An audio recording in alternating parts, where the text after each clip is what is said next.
18 देखिए कह रहा है समुच्चय 1 2 3 4 5। अच्छा इस समुच्चय को कुछ मान लेते हैं ए मान लेते हैं, लिख देते हैं माना ए बराबर सेट आपका दिया है 1 2 3 4 5 उसके एलिमेंट है में ए, इसको क्या पढ़ते हैं याद है ना आपको, इसको पढ़ते हैं वेज ए वेज बी। अच्छा वेज इसको डिनोट कर रहा है निम्नतम को, ए और बी में से निम्नतम को, यानी कि दोनों में से जो छोटा होगा उसको, द्वारा परिभाषित द्विआधारी संक्रिया पर विचार करना है हमें।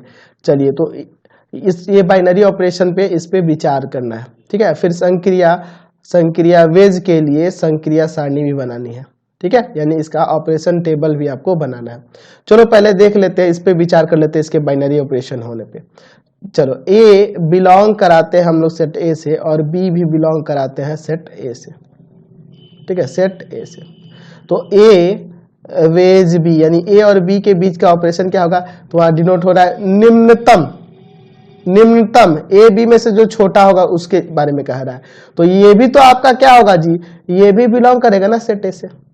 देयरफॉर ऑपरेशन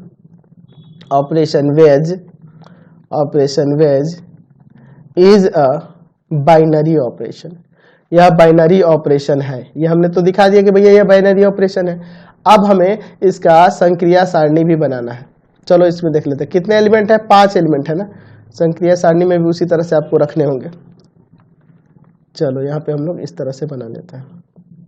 संक्रिया सारणी बनाना बहुत ही सरल है, कोई दिक्कत नहीं होने वाली है। चलो यहाँ देखते हैं 6 चाहिए, 1 2 2 4 और ये आपका 2 6। चलो इधर भी ये आपका हो जाएगा 2 और ये हो जाएगा आपका 4 और यहाँ पे एक और कर देंगे तो 6 हो जाएगा। चलिए 6 हो गए। अब देखो यहाँ पे लिख देंगे जो आपका ऑपरेशन का सिंबल है ये वेज। चलो इसमें एलिमेंट 1 2 3 4 5, यहाँ भी 1 2 3 4 5। अब देखो 1 और 1 के ऑपरेशन में 1 वेज 1 यानी दोनों में मिनिमम कौन है, तो दोनों ही मिनिमम है, 1 लिख सकते हैं। 1 और 2 में 1 और 3 में मिनिमम कौन है 1, 1 4 में 1, 1 5 में 1 पहले ही सीखा है। 2 और 1 में मिनिमम कौन है 1 है।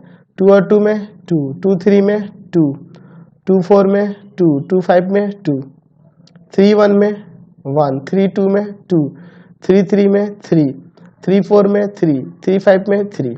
चलो यहाँ 4 1 में 1, 4 2 में 2, 4 3 में 3, 4 4 में 4, 4 5 में 4, 5 1 में 1, 5 2 में 2, 5 3 में 3, 5 4 में 4, 5 5 में तो 5 ही लिख देंगे। तो यहाँ से हमने इसका ऑपरेशन टेबल निकाल दिया। देखो तो कितना सिंपल है, मिनिमम जो हो रहा है दोनों में से उसको लिखते जाना। अगर दोनों इक्वल है तो दोनों में से कोई भी लिख सकते हैं। क्लियर है, हमने पहले भी पढ़ लिया है ये सारा चीज। क्वेश्चन नंबर 19 देखो कह रहा है